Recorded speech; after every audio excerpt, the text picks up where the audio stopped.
Meus amados irmãos, graça e paz do Senhor Jesus, eu espero que vocês estejam bem à vontade, assim como eu estou nessa noite aqui. Estou muito feliz, viu? Eu acho que para o Senhor a gente não mede esforços. Embora esteja trabalhando na universidade, faculdade, durante toda a semana, é um dos meus objetivos, de falar e anunciar a palavra de uma forma diferente. Porque, embora existam muitos missionários em vários países, às vezes dentro dos nossos interiores, mas nas universidades, cerca de 70% dos cristãos que têm entrado na universidade têm se desviado.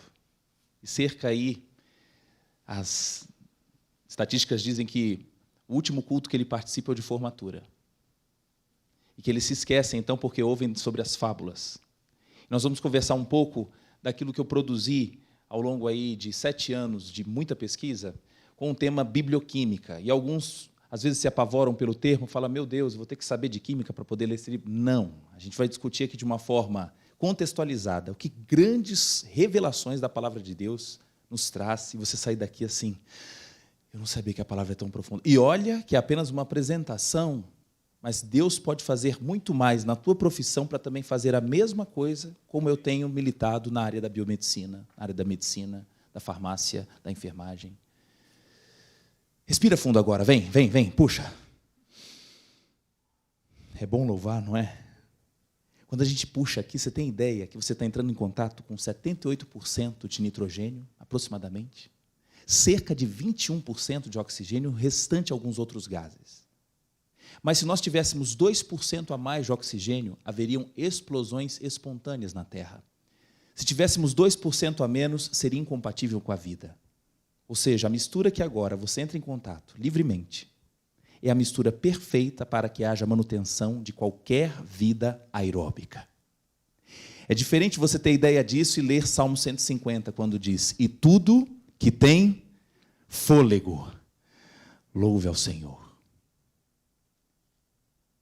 No livro de Gênesis, capítulo 4, versículo 21, fala sobre a história de Jubal. Jubal, um homem que foi o responsável pelo pai de todos os instrumentos musicais. Alguém lembra quais são os 2 instrumentos colocados ali? 4:21, fala-se sobre a harpa e fala sobre o órgão. Não era um teclado como o da época, de agora, mas esse órgão era feito de tubos, onde se passava ar por ele, e a harpa que emitia sons através das cordas. É interessante que Papai do Céu é o pai, de fato, de todos os instrumentos, porque como é que é emitida qualquer som? É pelo tubo. E, ao mesmo tempo, corda. Ou seja, Jubal apenas se inspirou naquilo que o nosso Pai, de fato, criou. Não há nada novo na terra. O Senhor é Pai de todas as coisas e nós apenas o referenciamos. E na conversa de hoje, eu quero, entre aspas, perturbar a mente de vocês, a ponto de dizer, grande é o nosso Deus, e as obras que Ele faz não têm limites. Amém, queridos? Vamos lá. Eu já ouvi várias vezes isso. Tiago, olha, não dá para ser compatível ciência e Bíblia. Isso não faz sentido. Mas cuidado, porque esse conceito ele não tem mais do que 200 anos. Era muito comum, numa época até o século 17, 16, 15 para baixo, de que havia uma certa compatibilidade, diversos pesquisadores, cientistas defendiam a palavra de uma maneira muito clara. Então, cuidado com esses anacronismos, que nós vamos contando ao longo do nosso assunto. Só para me apresentar para vocês, falou, quem é esse Tiago? Ele é pastor? Não, eu fiz seminário teológico, mas a minha função principal é ser missionário dentro das próprias universidades, executo minha função como pesquisador, então me graduei em Ouro Preto, tenho aqui um colega, o prazer de ouvir aqui o nosso amigo, deixa eu ver o seu nome, Cândido. Isso, Cândido, aí, ó, formou na Federal de Ouro Preto em 66, a primeira escola de farmácia da América Latina, né? Ouro Preto. Somos de lá. Depois terminei mestrado e doutorado na UFES, no Espírito Santo, e fiz pós-doutorado em farmacologia. Então, minha área é, se não estou em casa, não estou na igreja, estou no laboratório e só contemplando as maravilhas que o Criador proporcionou. Apenas isso. Desenvolvemos pesquisas diversas na área de busca de tratamentos para a área do diabetes, do Alzheimer, hipertensão, aterosclerose, doenças crônico-degenerativas, buscando, geralmente, ofertas de produtos naturais, a fim de que haja a resposta da melhor forma para os nossos pacientes. Essa semana, por exemplo, estamos trabalhando com um tema chamado kefir.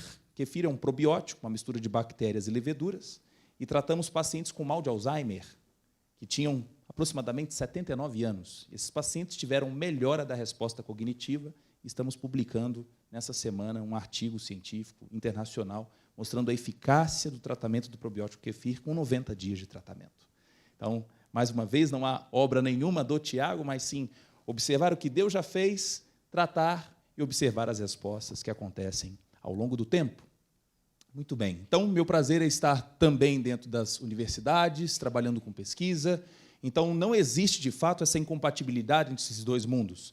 Nós podemos manter a nossa cosmovisão dentro de um laboratório. Geralmente, as pessoas acham que um cientista é aquele do cabelo doido, não é? Um jaleco branco e fumaça andando para o resto. Não, nós somos pessoas também, entre aspas, normais. Não é? Mas também existem aqueles que militavam nos séculos passados, como Francis Bacon, que estabeleceu a metodologia científica. Se você hoje trabalha fazendo um TCC, mestrado, doutorado, e então primeiro experimenta, observa, primeiro elaborou hipóteses, depois você apresenta os resultados, discute, conclui, isso tudo passa por uma ideia de Francis Bacon. E Francis Bacon era cristão.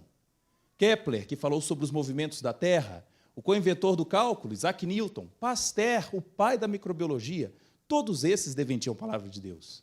Maxwell, Damadian, não existiria ressonância magnética sem esse homem. E aqui, de propósito, eu parto o último menino para perguntar o seguinte: quem pode ser o próximo? Muitos daqui. Muitos. Na década de 90, 80, muitas pessoas também militavam sobre a palavra de Deus, mas por um tempo no Brasil, esses se esconderam, achando que a universidade era um meio assim. Não, nós não podemos falar sobre Cristo. Lembre que a palavra universidade quer dizer université, que é a coleção de ideias. A coleção de ideias. Então, de fato, ali nós temos um areópago do século 21. Se você abrir em Atos, por favor, quem está com a Bíblia aí, Atos, capítulo 17, versículo 16. Quem achar pode ler bem alto para a gente contextualizar o que Paulo vivenciou nessa época. Atos 17, 16. Eu vou pedir para você trocar a palavra Atenas por Brasília. Tá bom? Então, quem achar pode ler e troca Atenas por Brasília, por favor.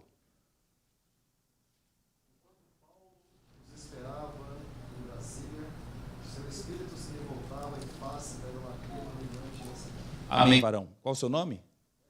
Everson. Então agora troca também Paulo por Everson e leia agora de forma intensa. Vai. Enquanto Everson esperava em Brasília, o seu espírito se revoltava em face da idolatria dominante na cidade. Nós temos isso no nosso coração? O mesmo espírito de Paulo, se você depois acompanhar essa passagem do capítulo 17, o próprio versículo 17 é o fruto da revolta de Paulo, ele começa a falar nas sinagogas. E de tanto ele falar, passam depois os estoicos, os epicureus, e falam: quem é esse tal aí de paroleiro que está falando demais? Vamos botar ele para falar lá no Areópago? Porque o Areópago é onde tem a universidade de ideias, e aí Paulo defende sobre esse Deus desconhecido. Então bate, de fato, com o que ele fala lá em Timóteo: fale em tempo e fora de tempo, anuncie a palavra. Agora, de que forma eu posso anunciar? Pode ser num culto. Mas eu tenho diversas outras formas de também falar do grande amor e do poder do nosso Deus. Eu tenho essa assinatura no meu e-mail. Muitos pesquisadores ateus leem e até colocam assim: Tiago, interessante aquela sua frase que você colocou. Vamos conversar um pouco mais sobre isso? E às vezes é um momento de almoço que você semeia Jesus na vida dele. Diz assim, essa frase é de Pasteur: as futuras gerações algum dia vão rir da tolice dos filósofos materialistas modernos. Quanto mais estudo a natureza, mais fico maravilhado com os feitos do Criador. Eu oro enquanto estou trabalhando no laboratório. Muitos alunos chegam assim na universidade, felizes, a família irradiante.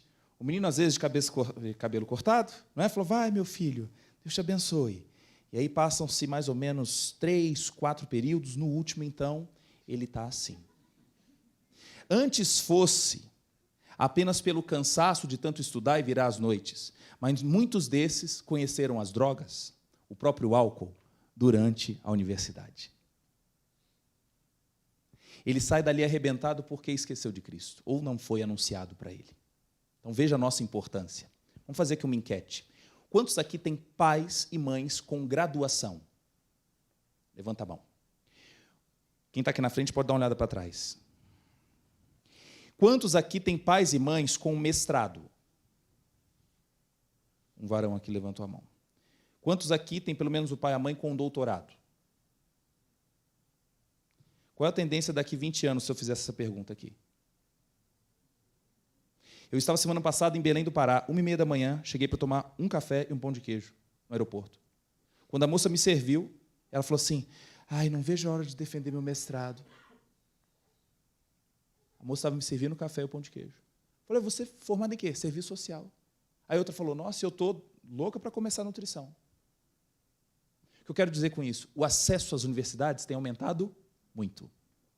E ali, de fato, ou a gente vai se posicionar falando sobre o Deus desconhecido, ou a gente vai ter diversas corujinhas dessas arrebentadas, com famílias também destruídas, porque não ouviram do nosso Senhor. Vamos falar em tempo e fora de tempo.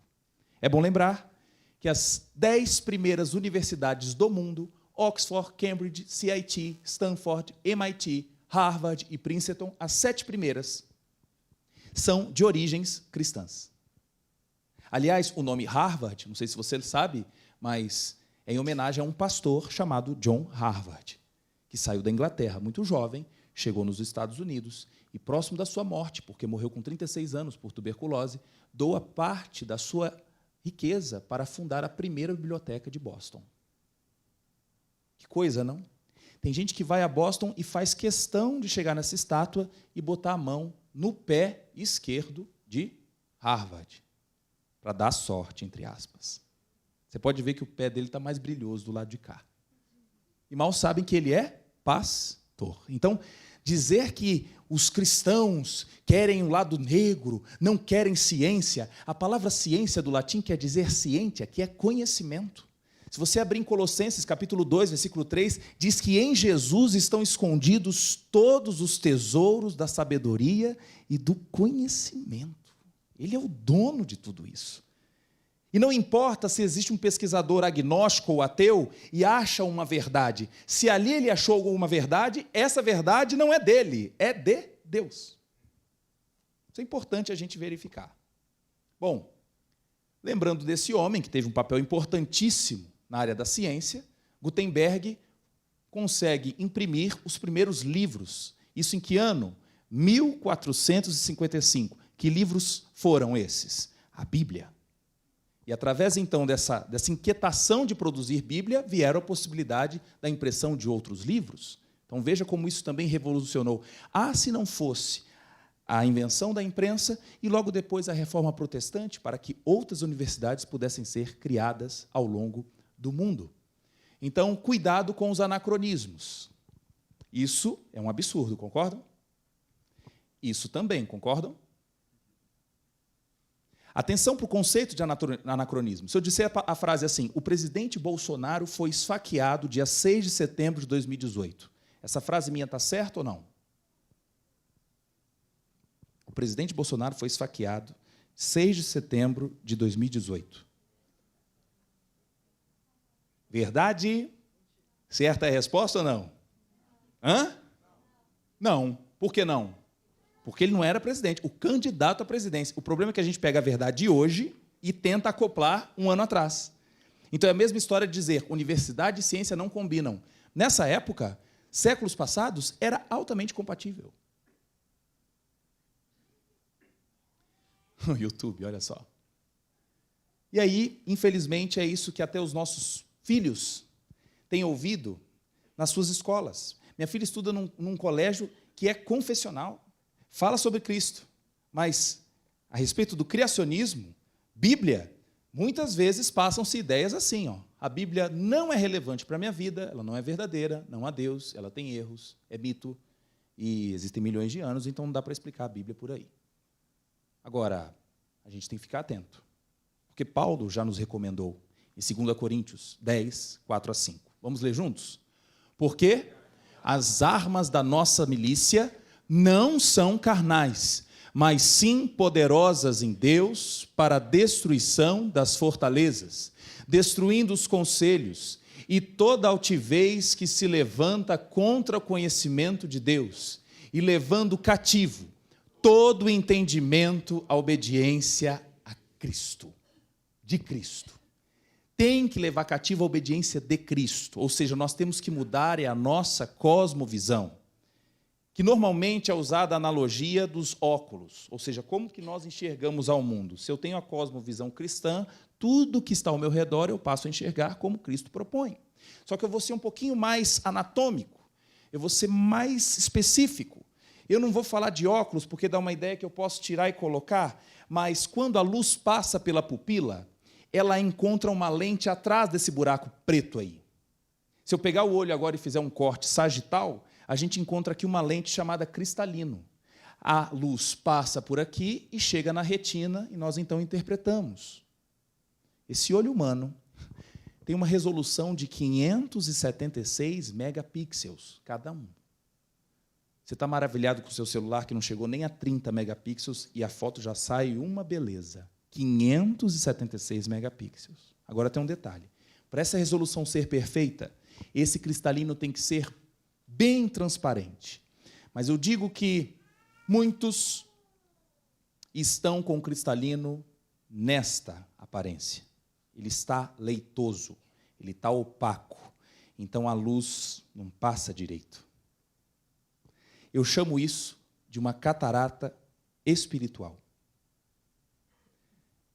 E uso ainda o versículo de Paulo para explicar. Porque Paulo diz, o Deus dessa presente era perversa, cegou o entendimento dos descrentes, a fim de que não vejam a luz do evangelho da glória de Cristo, que é a imagem de Deus. Então, para muitos, o que nós temos que fazer é trocar a lente dele. Porque se eu ficar mexendo com óculos, tem uma coisa mais interna para a gente trocar. Do contrário, não tem como ele interpretar essa luz que é a transformadora. Não ler a Bíblia, não entender a Bíblia, é de fato ter uma visão parcial do nosso mundo. Eu falo, inclusive, isso para ateus. Eu falo, olha, você tem uma série de pré-julgamentos sobre a Bíblia e nunca sentou para ler. Na semana passada, eu dou aula no 8º período de medicina, e um menino chegou para mim e falou, professor, eu tenho muita coisa que eu desconfio aí da Bíblia. Eu falei, me admiro você, porque eu te conheço desde novo. E você é de raiz cristã. Você, para emitir essa opinião, ainda mais na frente dos seus colegas, você tinha que ter lido a Bíblia. Ele falou, professor, de fato, e eu não li. Eu falei, que vergonha, não? Passear no Louvre sem ler a Bíblia é não conhecer metade do Louvre. Metade do Louvre é Bíblia. Me chama a atenção quando você entra para ver Mona Lisa, que o quadro de Mona Lisa não é do tamanho desse púlpito aqui. As pessoas se encavalam para poder tirar a foto, falar que está lá na frente de Mona Lisa, mas na hora que ele volta para poder sair pela porta, que são duas, existe um quadro, meus irmãos, é do tamanho dessa parede praticamente, que é este quadro aqui. Eu vi várias pessoas dentro do Louvre falando assim, nossa, esse quadro é legal, né? Mas vamos lá, vamos ver isso lá fora? Vamos. Aí saem. Não tem a mínima noção de interpretar o que é esse quadro, que representa as bodas de Caná, pintado no século XVI. E me fez refletir uma coisa, gerou uma pregação ali, porque era comum na época utilizar a arte para anunciar o evangelho. E por que hoje nós não continuamos com isso? Nós devemos anunciar em tempo e fora de tempo através de qualquer estratégia, qualquer. Porque ele se revela em todas as coisas. Não é? Essa imagem que é clássica da Capela Sistina, você fala, Michelangelo, representa, sim, a aliança entre Deus e os homens, mas existe uma separação, mas, na verdade, o véu que separava já não separa mais. É interessante que, atualmente, os neurologistas falam, olha, na verdade, Michelangelo, que era um estudioso da anatomia, ele quis representar isso aqui como cérebro. E não é que tem gente falando sobre isso mesmo? Até o próprio Steven Spielberg usa esta analogia para lembrar de ET, alguém extraterrestre, entrando em contato com alguém da Terra. E, de fato, nosso Jesus é o quê? Ele vem extraterra e tenta estabelecer um novo contato conosco. Tem gente projetando essa imagem dizendo, olha, isso é o formato de um cérebro. E te digo mais, esse espacinho aqui, ó, você já ouviu falar sobre sinapses? é que, de fato, os neurônios não são contíguos, mas existe um espaço onde é liberado um neurotransmissor e agora permite o contato com o outro. Já tem gente falando, olha, Michelangelo, no século XVI, já antevia, de tanta anatomia que ele estudava. Bom, isso são apenas especulações, mas o desenho do cérebro é algo impressionante. Ou seja, extrair da informação da arte também criação de Deus. E vamos seguindo. Todo cristão tem que ter cultivado no seu coração a honestidade intelectual. Porque nós não sabemos tudo. E nem na tua área que você milita. Se você for engenheiro eletrônico, eu queria saber se você entende tudo sobre teoria quântica, sobre eletromagnetismo a fundo. Se você é um cirurgião, eu queria perguntar para você se você pode descrever para mim qual é o processo de cicatrização ao longo de 2 semanas, todos os arranjos moleculares que acontecem para que um tecido se feche. Na verdade, o cirurgião fala, olha, daqui 14 dias você volta para eu poder remover os pontos. Porque ele tem o costume de observar essa cicatrização durante 2 semanas. Outra coisa é saber, detalhe por detalhe, cada processo. Eu tenho uma aluna minha de doutorado que é obstetra. Eu já perguntei para ela várias vezes, descreve para mim como é a formação do corpo humano no interior. Falou, Tiago, aí me lembro lá de Salomão. Salomão falou isso em Eclesiastes, assim como tu não sabes como são formados os ossos no ventre da sua mãe, assim também você não sabe sobre as obras de Deus que faz todas as coisas. Ontem eu conheci aquele casal lindo ali, ó, Marli e o seu... Ai, seu nome. Marli, é aqui? É a Marli que está aqui? Não? Ah, eu achei que era vocês. Ah, seu nome, por favor, seu nome. Vocês dois, esse casal aqui. Fátima e Eli. Nossa, vocês parecem demais. Então, vou usar os dois como exemplo. Tem filhos? Tem filhos? Tem 3. Um exemplo. O senhor é parente dela? Você é parente dela? Olha que pergunta. Né? Não, eu sou marido. Mas vocês não são parentes, você é apenas esposo. Se um dia o senhor precisar de um rim para transplante, o médico vai fazer a seguinte pergunta, o senhor tem irmãos, primos, pais vivos? Ele não vai te perguntar se o senhor tem esposa? Não vai haver chance de um transplante entre o casal, por mais que haja amor pleno aí. Agora, o interessante é que para a formação dos filhos, parte do seu tecido ficou dentro dela durante 9 meses, sem rejeição nenhuma. E aí, quando você lê Salmo 139, que diz, eis que de uma forma terrível, o terrível é de uma forma maravilhosa eu fui formado, porque tinha tudo para dar errado. E durante 9 meses você passa por um processo de imunossupressão, ou seja, não existe uma resposta imunológica contra o seu tecido, existe a tolerância para que haja um nascimento pleno. Talvez aí você tenha os seus 20, 30, 40 anos, nunca pensou nisso. Falou, é mesmo, papai e mamãe não são parentes, e eu fui formado dentro do ventre da minha mãe. Eu quero ressaltar aqui que a honestidade intelectual vai fazer sempre você passar por novas perguntas, em que algumas vão ser bem respondidas, outras vão ficar ainda sob investigação. E daí a palavra ciência. Me lembro de uma passagem que está lá em Lucas, capítulo 24, de 11 a 12. Diz assim, quando Jesus ressuscitou, olha o que aconteceu com os discípulos, hein, que andavam com ele. Hein? Mas eles acharam que o que as mulheres estavam dizendo era tolice, e não acreditavam. Porém, Pedro se levantou e correu para o túmulo. Pedro correu para conferir. Pedro abaixou-se para olhar e viu somente os lençóis de linho e nada mais. Depois que ele vê, aí ele sai correndo. Para quê? Admirado com o que havia acontecido. Quem é que tem a fama na Bíblia de ver para crer? Interessante, né? Pedro também foi conferir. No caminho de Emaús também, 2 discípulos só acreditaram depois da hora de partir o pão. Falou, opa, peraí, tem uma coisa diferente. Então, ao longo da nossa vida, é como se a gente entrasse numa loja de brinquedos e comprasse um quebra-cabeças de 1000 peças. E nós vamos colocar agora sobre essa mesa e vamos começar a montar. Vamos embora, vamos embora. Quem me ajuda aqui? Ah, vamos montar. Com qual peça começo? Com qual peça eu começo? Sugestões. Pelos cantos, vocês não são bobos. É lógico, todo mundo começa pelo canto. A montagem de um quebra-cabeça é sempre pelas arestas. Porque a gente tem um guia. Mas um guia principal é a imagem do quebra-cabeça que já vem na capa. Porque eu vou copiando, é ou não é? Vou fazer essa analogia como se fosse na vida cristã é o seguinte: você não vai ter que entender tudo para depois aceitar Cristo. Porque se for assim, você joga fora seu celular. Você não entende nada sobre eletromagnetismo, mas usufrui do bem. Se você tiver que entender tudo para fazer alguma coisa, você não faz nada nessa vida, nem beber um copo de água. Claro, a água é tranquilo, tá bom. Então bota a água na boca, espera ela descer, passa pelo estômago. Como é que a água passa do meio luminal do intestino e alcança a circulação? Você acha que é uma passagem simples? Envolve poros, envolve expressão de aquaporinas, proteínas específicas que permitem a passagem de água. Nem sempre elas estão expressas, são reguladas por hormônios. Volto agora ao exemplo do quebra-cabeça. Neste quebra-cabeça, quem seriam as arestas no cristianismo? A salvação, pecado, sangue de Jesus, o próprio Jesus, seria quase um lado desse inteiro. Agora, se Adão tinha um umbigo, aí fica na peça do meio aqui.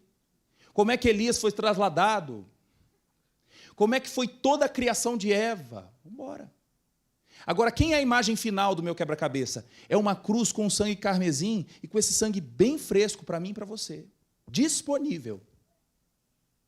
Buscai ao Senhor enquanto se pode achar. Invocai-o enquanto está perto. O quebra-cabeça não precisa ser montado. Você precisa apenas saber qual é a imagem final. Agora é bom saber antes, né? E agora nós vamos conversar sobre a química na Bíblia. Será que a Bíblia fala mesmo desse negócio de bioquímica? Eu fazia anotações para mim. E um dia eu fui compartilhar com alguns irmãos que faziam seminário. Eu falei, Tiago, isso precisa ser escrito, porque é algo novo. Então, vou aqui compartilhar com os irmãos e espero que vocês também estejam gerando ondas, né, nessa área maravilhosa aqui de Brasília sobre esse assunto. Então, um dos primeiros fatos que eu comecei a pensar foi sobre a famosa frase de Lavoisier. Muitos professores de química falam assim: na natureza, nada se perde, nada se cria, tudo se transforma. Essa frase foi dita por um francês no século XVIII. Lavoisier teve um papel importantíssimo na química. Mas me chama a atenção que, nessa época, a Bíblia já estava até impressa. O Velho Testamento era disponível para esse povo. E me chama a atenção que, lá no livro de Eclesiastes, Salomão, embora não fosse químico, disse: o que foi, isso é o que há de ser, e o que se fez, isso se fará. De modo que nada há de novo debaixo do sol. Há alguma coisa de que se possa dizer: vê, isso é novo? Já foi nos séculos passados, que foram antes de nós. Falou, Tiago, acho que você está enganado, porque assim, um celular é novo. Bom, de que ele é feito? Qual o material para produzir um aparelho desse? A bateria tem que ser feita de lítio. Não há produção de lítio. O Chile, a Bolívia têm desertos de lítio que têm sido muito explorados para fazer as nossas baterias de notebooks, de smartphones.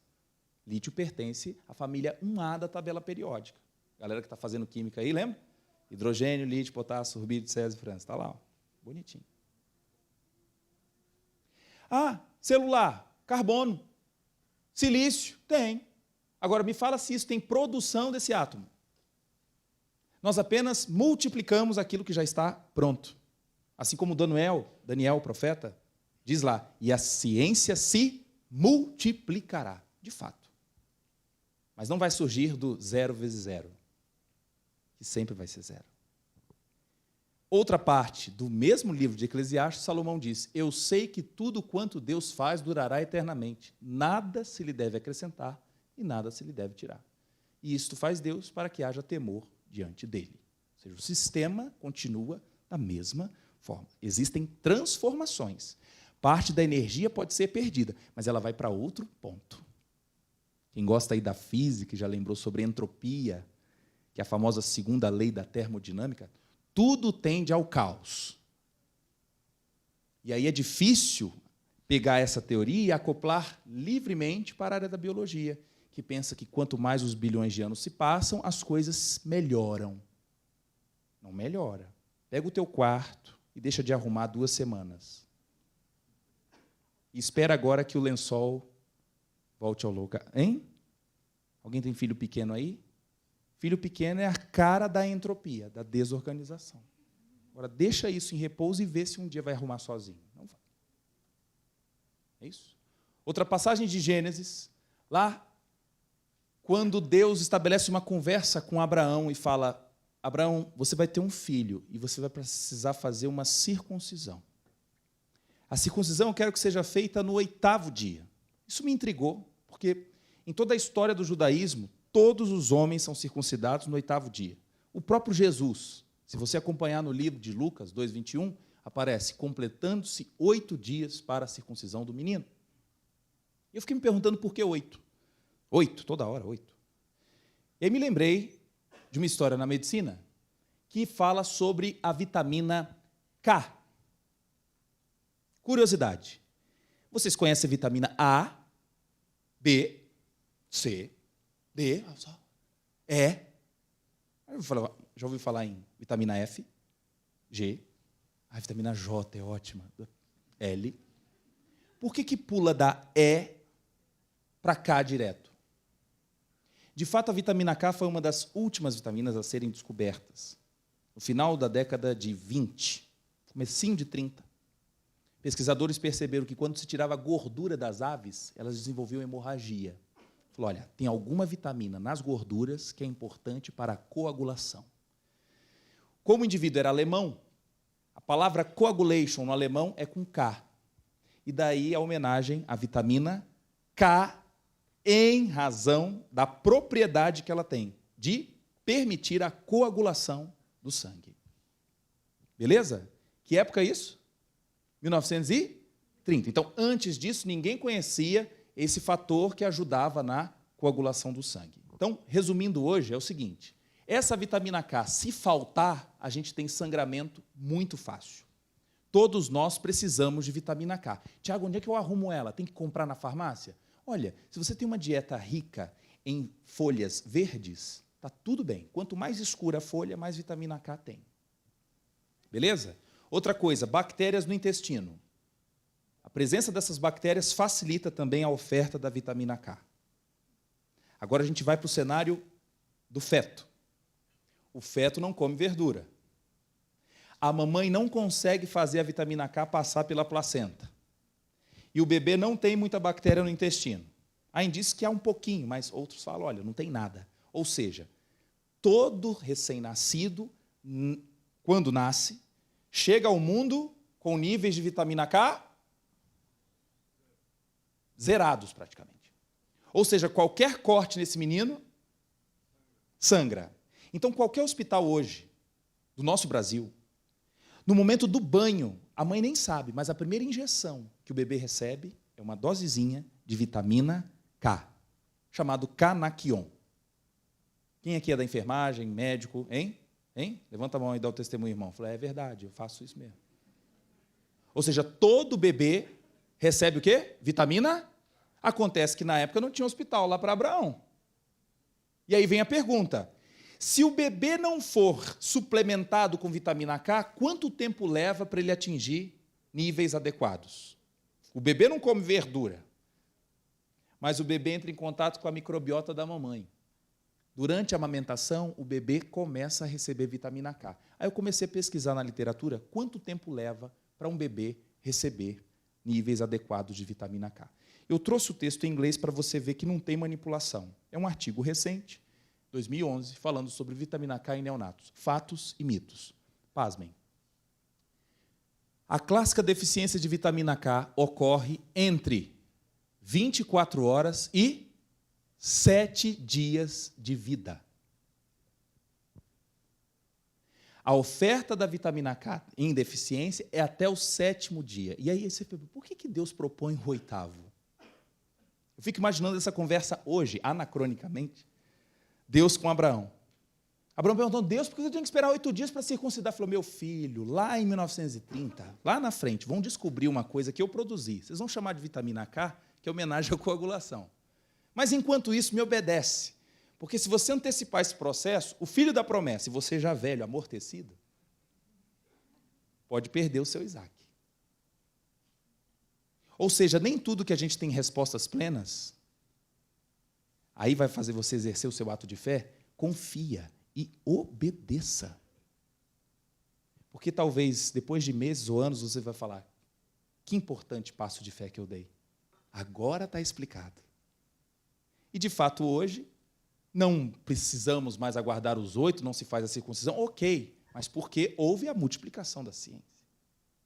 Mas é sensacional entender os princípios de Deus e falar, mas por que isso? Por que não a carne de porco para a época? Você já ouviu falar em neurocisticercose? Neurocisticercose. Meu amigo morreu de quê? Ah, meu Deus, bicheira lá na cabeça dele, bicheira de porco. Entrou lá, teve convulsão, morreu. Mas na época não tinha nada para identificar esses parasitas, que era a Taenia solium, presente na carne de porco.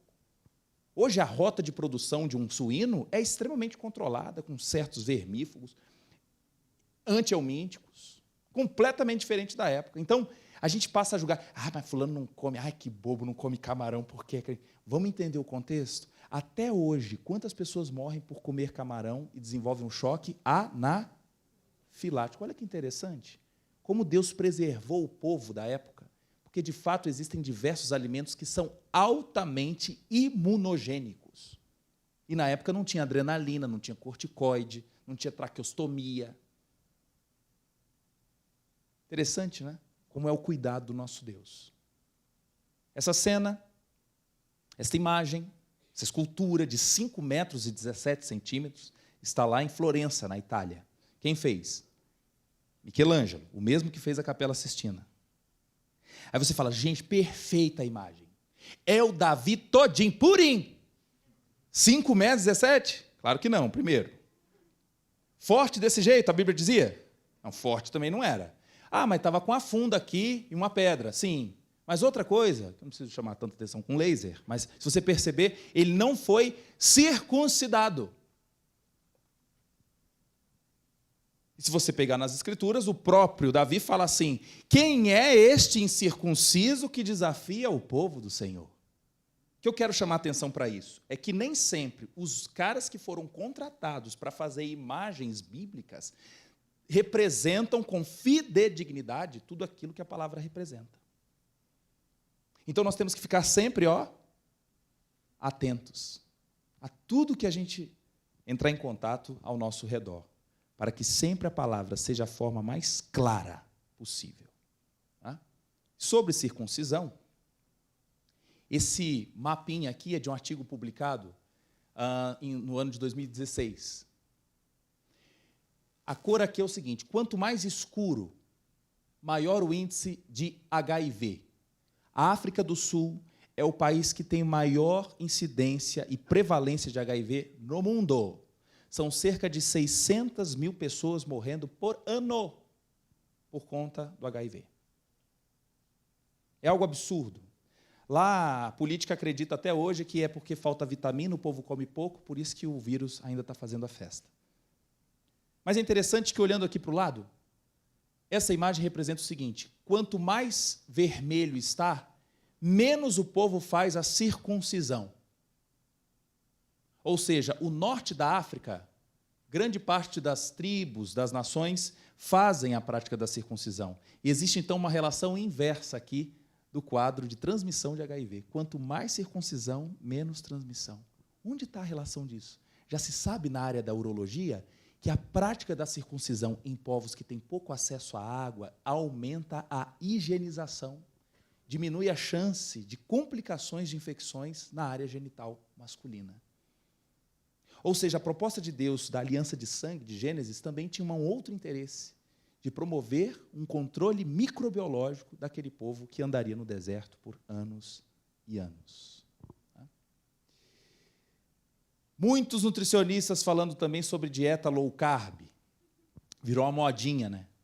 A low carb é uma beleza. Agora, se eu te contar que Salomão já falou isso, lá em Provérbios 25, 27. Guarda aí, irmã. Hein? Ah, que legal, esse eu quero saber. Até agora estava chato, estava vindo cá, mas olha, Provérbios 25, 27. Gente, pensa numa coisa, a Bíblia não está condenando o mel. Atenção para a palavra que eu coloquei em vermelho ali, comer muito mel. Até porque a terra prometida era uma terra que manava leite e mel. João Batista temperava gafanhoto com o quê? Com mel. Então, mel era um artefato importante, nobre. Agora, a quantidade influencia. De que é feito o mel? O mel é uma mistura de frutose, de glicose e também contém sacarose. De fato, é extremamente doce. Na época, nós não tínhamos o açúcar da cana disponível para aquela população, né, do Oriente Médio. Então, a forma mais fácil de obtenção de açúcar, de uma maneira muito nobre, era o mel. Beleza? Como eu tenho a cosmovisão cristã o tempo todo na minha vida, eu tento sempre aplicar aquilo que a Bíblia mostra como verdade. Então, se há verdade, vai ser de fato confirmada. E aí uma aluna minha, de mestrado, farmacêutico, falou: Tiago, eu estou sem tema. O que você me sugere para eu fazer no meu mestrado? Eu falei: nós vamos tentar responder o que Salomão propôs. E aí nós resolvemos oferecer Guaraná normal e Guaraná zero para os nossos camundongos. Durante 8 semanas, ao invés deles beberem água, eles tomaram apenas Guaraná e Guaraná zero. Já estão vendo gente aqui falando: nossa, eu queria ser esse camundongo. Atenção para a pergunta agora. Onde eu encontrei mais lesões? No fígado, nos rins, no coração, nas artérias, lesão no DNA. Foi com qual tipo de refrigerante? O normal ou o zero? Eu vou perguntar de novo, no normal ou no zero? Aí vamos abrir um parênteses. Existe, de fato, uma demonização dos adoçantes na sociedade. A gente olha para o adoçante e fala: Deus me livre, isso não presta. Só que faltam pesquisas para isso, para a gente falar de que é o acesulfame-K, o que é a sacarina, o que é a sucralose, o que é o FOS. Tem vários tipos. Olhem para o versículo de Salomão. O que ele falou? Comer muito não é? Qual a diferença do Guaraná normal para o zero? É que o zero não vem com açúcar. Esse aqui é um xaropão. Você já abriu uma lata dessa e esperou 20 minutos para depois beber? Deus me livre, é xarope. E antes não era, não? Sempre foi xarope. É que as bolhas de gás te enganam. Essa estratégia de botar gás nessas bebidas foi um cara lá no século XVIII que fez isso. O nome dele você já falou num restaurante. Quando você pede um refrigerante, tem Schweppes. Schweppes foi o químico que botou o gás pela primeira vez numa água, e por isso que quando você olha bem perto o Schweppes Citrus, na frente tem um símbolozinho que é um chafariz, escrito Schweppes Citrus 1783, em homenagem a Schweppes. Doideira, né? Agora olha aqui a imagem. As lesões foram maiores em quem tomou Guaraná. A imagem aqui não está tão clara. Vocês estão conseguindo ver uma fumaça aqui, ó, maior do que essas duas primeiras? Essa fumaça, quanto mais espalhada, maior a lesão no DNA de várias células desses animais. Não somente aconteceu lesão no DNA, mas também nas artérias. Isso aqui é uma artéria, chamada artéria aorta, de um camundongo que tomou só água. Esse aqui tomou Guaraná. Quanto mais escura ela está, maior a formação de placas nas artérias. E aqui é o animal que tomou Guaraná zero. Em relação ao colesterol, aumentou o colesterol só de quem tomou Guaraná normal. E nós publicamos esse trabalho há 2 meses atrás, aqui, ó, um artigo de medicina. E aí, quando eu anunciei isso no Instagram, eu botei: de fato, Salomão tinha razão. Então, veja o que é acoplar a ciência com a fé. É viver no dia a dia e falar assim: gente, que sensacional. Um homem que escreveu 800 anos antes de Cristo sobre a oferta excessiva de carboidrato se consolida num artigo científico de 2019. Tiago, então essa história de carboidrato de fato, a gente deve reduzir ao máximo. Tudo bem, pode existir um dia numa festa, mas se você leva a sua vida como bolo e guaraná, muito doce para você, os aniversários vão diminuir. Entendido? Sobre essa história, gente, de exposição a carboidratos, diversos trabalhos têm mostrado, nos últimos 20 anos, que as doenças crônico-degenerativas, como hipertensão, diabetes, Parkinson, Alzheimer e câncer, que são as principais, elas são altamente dependentes de uma excessiva exposição a alimento. Quem come muito morre mais cedo. Não é só esse trabalho que tem falado isso, deixa eu mostrar aqui um outro. Trabalho não é artigo agora não, agora é Bíblia. Porque é comum a gente falar assim, crente não bebe não, mas come que é uma tristeza. Você não é um saco de lixo. Mete uma faca à tua garganta se és homem, glutão. Por que os cristãos geralmente não bebem e fumam? Porque muitos que não são cristãos perguntam, onde é que está na Bíblia que não pode fumar? Não fumeis. Está escrito? Mas fala, não, irmão, porque você é templo do Espírito Santo. Se você abrir em Efésios também, 5:29, fala assim, você deve se cuidar. Ok. Então, usando esse princípio, eu me cuido e, portanto, não fumo. Eu me cuido e, portanto, não bebo. Eu me cuido e, portanto, faço exercícios. Eu me cuido e não como demais. E para você ter uma ideia, tanto no Velho Testamento, Salomão fala sobre isso, mas Paulo endossa. Portanto, quer comais, quer bebais, fazei tudo para a glória de Deus. Mortificai, pois, os vossos membros que estão sobre a terra, a prostituição e impureza, de fato, não podem, mas o apetite desordenado faz parte do mesmo pacote. Então, vou ser sincero, eu tenho dificuldade em estar num culto e o irmão falar assim, vamos orar pela irmã que está com 62 anos, com um AVC grave. Bom, tem muitas que cultivaram para que esse AVC fosse tão prévio. Porque ao longo de 20, 30 anos, ela é aquela que nunca ouviu falar no exercício físico. Ela sempre gostou de ir ao médico para tomar metformina. Aí eu tomo glifage, todo dia, todas as 12 horas eu tomo glifage e estamos seguindo aí. E às vezes é assim, como é que está a fulana? Como é que está a mamãe? Ah, a mamãe está assim, está hipertensa, diabética, mas está jóia, está péssima. É porque são duas doenças silenciosas. Quando o desfecho vem, a conta já está muito alta. E aí eu comprometo uma família por conta disso. Então estou falando aqui em amor. Não estou batendo na metformina dizendo que ela não é uma saída. Ela é uma saída, mas a prática de exercícios físicos e a dieta moderada faz parte do tratamento. Não adianta você pensar na mágica da metformina e fazer em casa arroz, macarrão, bota farofa, inhame, né? Vai fazer um estrogonofe. Arroz tem amido, tem carboidrato. Faz o molho, ficou um pouco ralo, o que você faz para poder deixar ele um pouquinho mais grosso? Ah, creme de leite? Também tem carboidrato. Mas às vezes botam uma maizenazinha, né? O que é a maisena? É amido de milho, tome açúcar. Agora, tem comida que pede uma Coca-Cola e tome carboidrato de novo. E ainda tem a sobremesa, que não pode deixar, né? Aí chega no final, amor, sobremesa não, você não pode que você é diabético.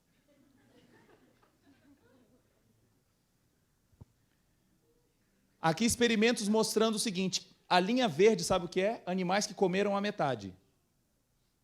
Quem comeu o dobro, aqui é o tempo de vida. Essa aqui é o tempo de sobrevivência. Quanto mais curto aqui, é que o povo está morrendo primeiro. Então, quem come menos, vive mais. Agora, Tiago, mas você está sendo muito trágico, porque Salomão diz, não há nada melhor do que comer e beber e gozar do seu trabalho. Também vi que isso vem da mão de Deus. Verdade? Devemos apreciar, mas não se empanturrar. Esta é a diferença. Só para a gente aprender com os camundongos que eu fiz experimento. Os animais que beberam guaraná normal comeram a metade da ração. O bicho é mais inteligente que a gente. Ele deve ter falado assim, está querendo me dar guaraná normal? Eu não sou bobo. Vou comer a metade para compensar. O pessoal do zero comia o dobro de ração. Olha que coisa. Mas mesmo assim, comendo menos ração, as lesões apareceram. Eu estou falando isso porque é comum as fábricas de refrigerante tentarem essa defesa, dizendo, a gente não é culpado por toda essa balbúrdia, não. Porque o povo que bebe refrigerante também come mal e faz mau exercício, faz pouco exercício. Então, não bota essa conta para a gente. Mas com o meu trabalho eu mostro. Ei, todo mundo não fez exercício e a única diferença foi a exposição ao refri. Aqui, trabalhos mostrando, será que Daniel estava certo? O jejum de Daniel foi testado em laboratório. E, de fato, perceberam, os dados indicam que a dieta de Daniel diminui o estresse oxidativo, diminui a formação de radicais livres. Que interessante, a dieta de Daniel também sendo mostrado como uma maneira interessante de perda de peso e evitar a obesidade. Então, tem gente testando a palavra, não somente eu fazendo isso com os refrigerantes, mas é bom que seja examinada as Escrituras e seja explorada para a gente entender qual é a profundidade desses 66 livros que se encaixam de uma maneira surpreendente. Eu fico imaginando os filósofos, tem tanta gente que ama filosofia, fala de Platão, de Sócrates, o número dessas cópias não passam de 22. A Bíblia tem mais, tem milhares de cópias. E existe ainda a dúvida se, de fato, ela entra em contradição, se existem traduções diferentes. Bom a gente pensar nisso. Vamos ler agora esse versículo. O coração alegre é como bom remédio, mas seca até... Eu já vi várias vezes, assim, num retiro de manhã, adoram colocar esse versículo como um incentivo. Irmão, melhora seu rosto, irmão. Você... O coração alegre te deixa bonito, irmão. Né? Aí essa segunda parte lê até assim, mas você seca os ossos, irmão. Difícil interpretar essa segunda parte, não é? Aí eu fiquei matutando nisso um tempo. O que tem a ver o espírito abatido secar osso? Aí vamos para a literatura científica, médica. Vocês já ouviram falar sobre estresse, burnout, depressão? Existe uma relação muito grande hoje com esses desafios que temos no dia e a produção excessiva de um hormônio chamado cortisol, que é o hormônio relacionado ao estresse. Esse cortisol é produzido na suprarrenal, mas o seu estímulo é de origem do sistema nervoso central. Quanto maior o índice de estresse, mais cortisol a gente produz. Para que o cortisol é produzido? Todo dia ele é produzido. Não coloquem ele como o mal da história. Ele é apenas um reflexo da situação de estresse. Mas você acordou, o galo cantou, a produção desse cortisol é alta de 6 às 8 da manhã. É quem te prepara para o desafio do dia. Ele aumenta a glicemia, ele aumenta a pressão, ele tem efeito anti-inflamatório. Legal, né? Só que para os ossos, ele aumenta a retirada do cálcio do osso. Ele aumenta a degradação óssea. Isso eu fiz questão de testar, inclusive, em atletas. Bruno e Alisson, que ganharam o ouro no vôlei de praia, treinam lá em Vitória, mas o Bruno é daqui de Brasília, nasceu aqui, sobrinho do Tadeu Schmidt. E a gente acompanhava o sangue desses dois atletas durante 2 anos, acompanhando os índices de estresse desses dois atletas e medindo as ofertas de cortisol. Publicamos esse trabalho usando, então, o sangue como indicador de cansaço desses 2 meninos. Mas isso também é feito na parte clínica atualmente. Ok? O que me chama a atenção é isso aqui, ó. O estresse, a depressão, aumenta a produção de cortisol e atrapalha a formação óssea. A literatura mostrando em artigos aí, desde 2009, anos 2000, 90 e pouco, já se sabia sobre isso. Então, veja a profundidade, de novo, da palavra. Em Provérbios, o espírito abatido seca até os ossos. Olhando em 2019, de fato, está provado. Qual é a relação? O excesso de cortisol produzido. Em estudos recentes de meta-análise, olha o título desse trabalho: Densidade óssea e desordem depressiva. Um texto que eu só sublinho aqui a primeira parte, para a gente não perder tanto tempo aqui, ó. O objetivo desse estudo foi avaliar a evidência da baixa densidade mineral óssea e a Depressão. Quantos aqui, que já estão na terceira idade, numa conversa com seu médico, observando a perda de massa óssea, discutiram sobre a mente? Porque geralmente é o seguinte, ó, você está perdendo muito osso. Está tomando carbonato de cálcio? Está tomando vitamina D? Está fazendo exercício? Mas não é só isso. Não é isso? Então, olha como a palavra cuida da gente, né? Quando fala, olha, lance sobre o Senhor a sua ansiedade, porque Ele tem cuidado de você. Salmos 4, abre em Salmos 4 e lê para mim o último versículo dos Salmos, capítulo 4, por favor. Esse versículo vocês amam ler, eu também. Salmos 4.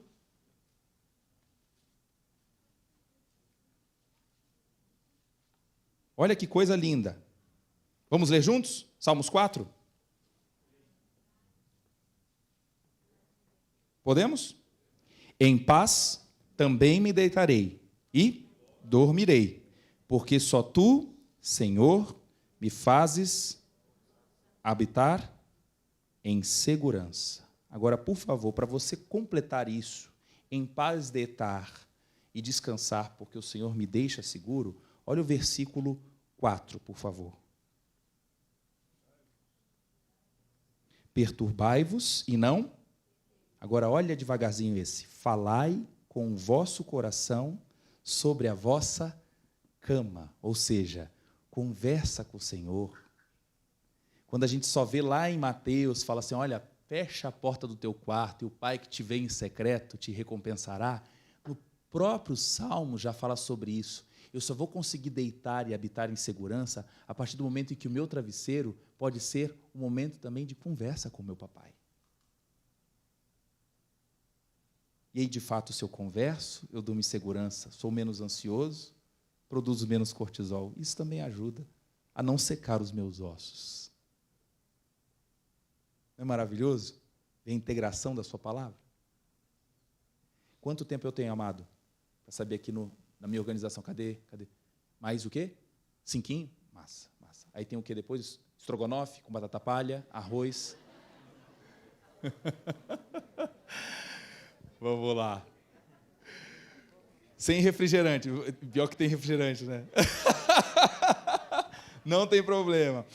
Semana passada, para falar sobre isso, você precisava de ver. O coffee break, o povo comeu pouquinho, mas é legal.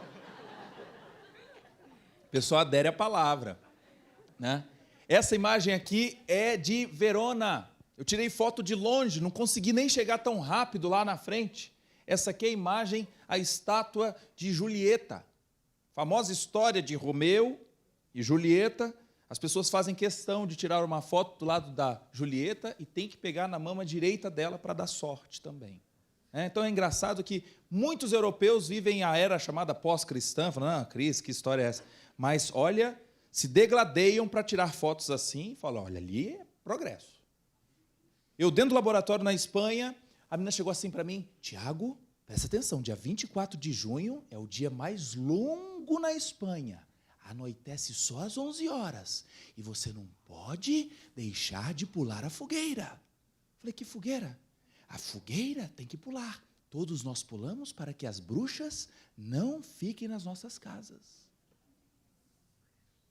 Aí nós sentamos depois e batemos um papo. Mas me chama a atenção. Como é, né? Então não é o ponto de ser incrédulo sobre Cristo. É porque um sal grosso, uma fitinha, alguma coisa sempre tem arraigado. Vocês precisam de ver, gente, crianças, senhores de 80, 90 anos, fazendo de tudo, quase queimando a perna para pular a fogueira no dia 24 de junho, para espantar os maus espíritos, não deixar as bruxas nas suas casas. Uma tradição na área da Galícia, na Espanha. Bom, e aí eu saindo dali de Verona com a minha filha, eu me deparei ali com uma imagem de Shakespeare, que estava atrás de um muro, escondido, pequenininho, e eu fiquei olhando para aquilo e minha filha, bora, pai. Eu falei, peraí, minha filha. Eu falei, já sei, pai, vai dar uma pregação. Eu falei, vai. Por que eu fiquei pensando nisso? Acho que você já pescou, né? Quem escreveu Romeu e Julieta? Aí você dá todo o mérito para a criação e esquece do Criador. Não é a mesma coisa que acontece com o nosso papai? É como a história de um noivo apaixonado, vai lá, compra o buquê, dá para a noiva recebe o buquê, e ela tão apaixonada com o buquê, ela esquece do noivo, e fica só com o buquê. Será que isso está representado na palavra? Se você abrir lá em Romanos 1:20, é justamente, a gente falou aqui de uma maneira, entre aspas, engraçada, cômica, mas pensa, Paulo diz, desde que Deus criou o mundo, as suas qualidades invisíveis, isto é, o seu poder eterno e a sua natureza divina, têm sido vistas claramente. Os seres humanos podem ver tudo isso nas coisas que Deus tem feito, e, portanto, eles não têm desculpa nenhuma. Eles sabem quem Deus é, mas não lhe dão a glória que ele merece, e não lhe são agradecidos. Pelo contrário, seus pensamentos se tornaram tolos, e a sua mente vazia está coberta de escuridão. Por tudo que nós vemos na natureza, essas assinaturas são claras que existe um designer por trás disso. Em Isaías 6:3 diz, toda a terra está cheia da sua glória. É impossível, eu fico pasmo quando um professor, colega meu de fisiologia, bioquímica, fala, bom, a evolução explica tudo. Eu falei, meu Deus, mas como pode você falar isso? Existe um princípio que é chamada da complexidade irredutível. Tem coisas que se eu tirar um ponto daquilo, não funciona mais. Se eu pegar esse microfone e tirar a pilha, acabou, não é mais microfone. Se eu pegar um grampo, gente, um grampo de pregador de roupa, se eu tirar a mola, o que são aquelas duas partes? Não funcionam mais. Ou tem tudo, ou não tem. É uma engenharia perfeita. Tudo aquilo que a gente faz e acha que é moderno, é cópia do que já tem. Quer ver? Você já passou por uma estrada com esses negocinhos? E é legal que acende quando você passa, e quando você passou, apaga. Olha que legal. Moderno, né? Como é que a gente chama esse negócio? É um exemplo de Romanos 1:20. Toda vez que você pegar a estrada agora, você vai lembrar desse versículo. Romanos 1:20. Por quê? Aí você fala, é olho de gato. Não, mas o olho do gato é que brilha mesmo. A produção dessa estrutura que reflete luz, ela foi copiada dos olhos dos gatos. Se alguém falasse para você assim, eu achei um bloquinho desse, um olho de gato, solto no mato. Se alguém achasse, fosse assim, olha, gente, achei. Aí alguém falou, deve estar solto de alguma estrada. Aí outro, não, eu tenho uma outra teoria. Eu acho que ao longo de bilhões de anos, esse bloquinho foi montado. Você fala, claro que não. Isso aqui é muito bem, né? Tem a ponta do parafuso, que é para encaixar no chão. Eu falei, pois é, por que você acredita que isso foi feito? Um pedaço só com uma linha. E um gato desse você acha que foi feito ao longo de bilhões de anos? Não é muita forçação de barra? E ainda querem botar tempo sobre esse processo. Onde as ideias de datação passam por revisitações a todo tempo. Se você já ouviu falar em datação do carbono 14, que o tempo de meia-vida são de 5.730 anos. Ok. Para você partir desse princípio de decaimento, você tem que ter a notícia de quem ou qual era a quantidade inicial. Eu não sei. Eu não sei qual é a inicial. Tem vários trabalhos mostrando rochas vulcânicas foram dadas para alguns laboratórios e fala, conta para mim quanto tempo tem essa rocha. Só que quem deu a rocha sabia que era vulcânica, é rocha de 200 anos. O laboratório emitiu o laudo que ela tinha milhões.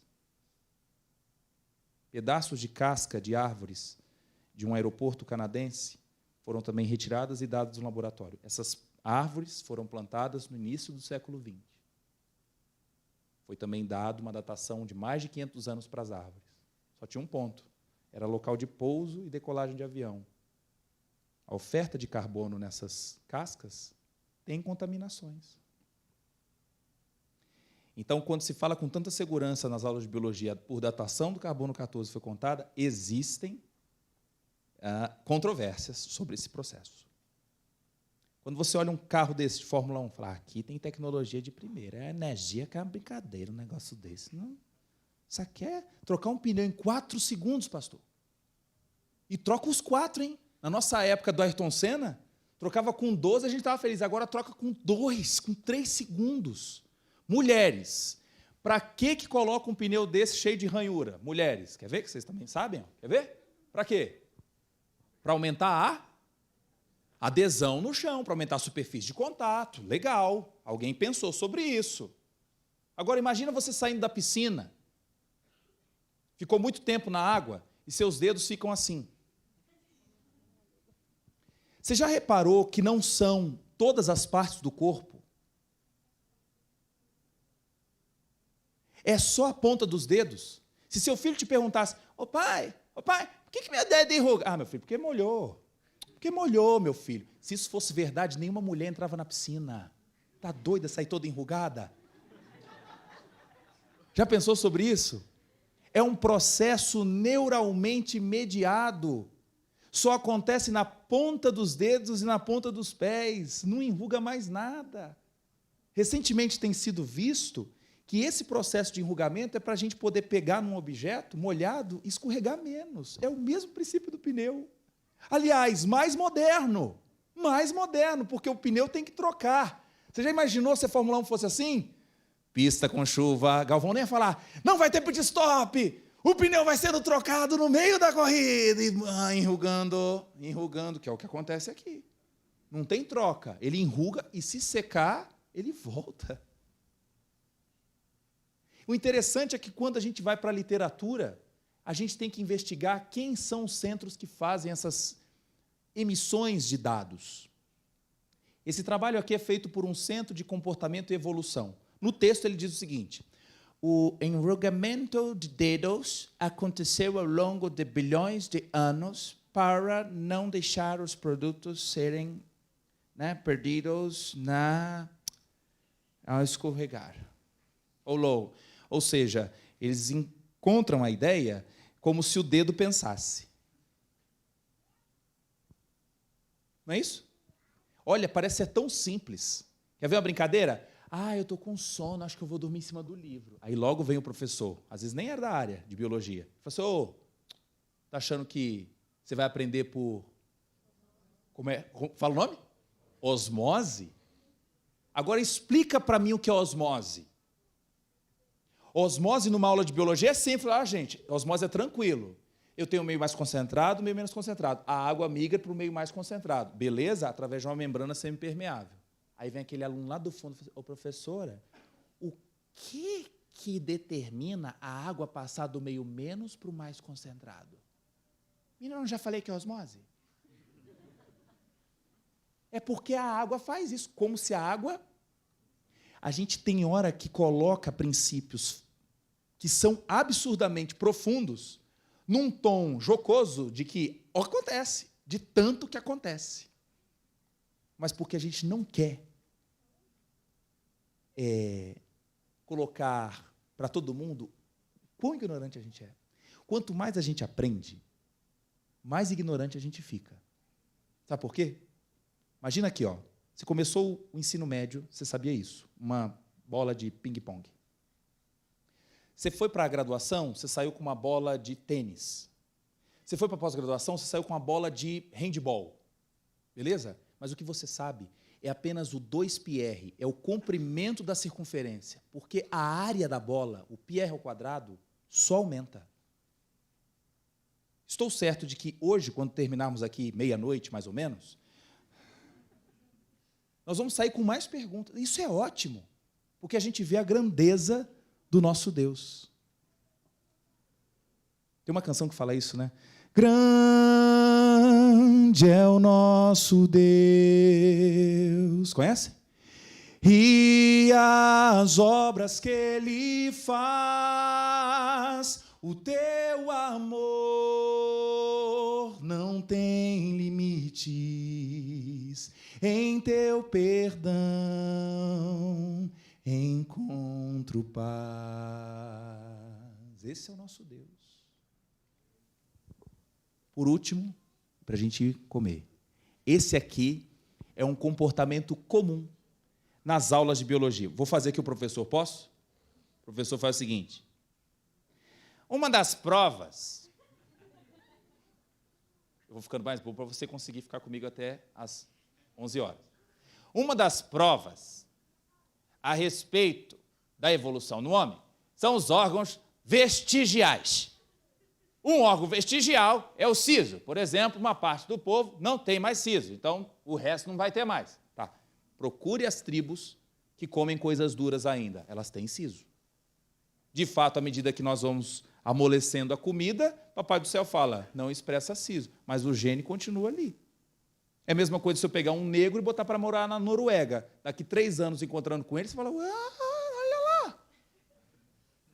Ou também se pegar uma branquinha e colocar lá na Etiópia, botar lá no Egito, todo dia sendo exposta, ela vai ter maior produção de melanina. Concordam? Beleza. Então, o meio pode influenciar na expressão de novas proteínas. Nós chamamos isso, na área da genética hoje, de epigenética. Epigenética. Beleza? Tudo bem. Agora, em relação a esse desenho aí, o tom de ignorância do professor aí é tão alta que me preocupa. Ele fala assim, outro exemplo é o apêndice. O apêndice só nasceu para inflamar. Já tem gente falando, gente, quando que eu posso fazer logo uma cirurgia para eu tirar esse negócio aqui? Que eu não quero sofrer com esse negócio, eu sei que eu posso morrer. Então deixa eu tirar logo, que essa cobrinha não serve para nada. Quem teve isso em aula, ouviu isso em aula, que apêndice só serve para inflamar? Levanta, dá o testemunho, irmão. Olha aí, olha para trás, irmão, quantos? A nova notícia que eu te dou. Essa pontinha aqui, foram identificadas centenas de espécies diferentes, importantes para colonizar o intestino com bactérias saudáveis. Quando? Por exemplo, quando você toma amoxicilina, 14 dias, para o tratamento de uma faringite, de uma sinusite, você acha que vai matar só as bactérias dos seus seios nasais? Não. Você mata uma série de bactérias de outros tecidos, inclusive do intestino. Por isso que causa muita diarreia. Mas depois que parou o tratamento, tem uns que falam, ainda bem, acabou os 14 dias, agora a vida é normal, vida que segue. Aí quem que vem? Vem o backup. O backup aqui, ó, essa regiãozinha aqui do apêndice, fala assim, agora está na hora de liberar, libera. Aí, novas bactérias vão agora colonizando o intestino para repovoar de novo e voltar a estaca zero. Ou seja, o apêndice foi batizado recentemente, olha aqui a literatura mostrando isso, o papel do apêndice foi chamado recentemente de um safe house, na tradução de uma casa segura de bactérias, para que o nosso intestino tenha sempre uma quantidade e qualidade de bactérias saudáveis. Quem não tem bactéria saudável no intestino também tem maior predisposição a uma série de outras doenças. Então, o que às vezes se coloca como algo jocoso, siso, apêndice, cóccix. Cóccix é a prova que a gente tinha um rabo grande. Que é isso, irmão? O cóccix é fundamental para te manter equilibrado, te manter na condição de bípede. É fundamental. A região sacral te dá equilíbrio. E que história é essa que foi um rabo? Isso, de fato, é filosofia, não tem nenhuma evidência disso. A ciência passa, pessoal, como se fosse uma casa de 2 andares. Tudo aquilo que é evidência é o andar de baixo. O andar de cima é o que pensa sobre os dados. Aí aqui vem, então, a filosofia. Então, quando alguém... Você ouviu lá o professor? Ele é PhD. Ele é. O que é PhD? PH vem de philosophical. Philosophical doctor, ou seja, filosofia, filo, gostar, zofia de pensar. É quem gosta de pensar sobre o assunto. Então, de fato, quem terminou um doutorado consegue enxergar melhor da casa de cima alguns dados, ok? Alguns, da área que ele se formou. Por isso que é bom examinar as escrituras, porque você vai começando a aumentar a tua cosmovisão e começa a olhar um monte de dado e acopla melhor essas ideias, sem dúvida. E aí filosofa sobre elas. Então, de fato, nós não podemos negar as evidências, mas interpretá-las, isso faz parte de qualquer um de nós, através da honestidade intelectual e a partir da nossa cosmovisão cristã. Amém, queridos? Beleza?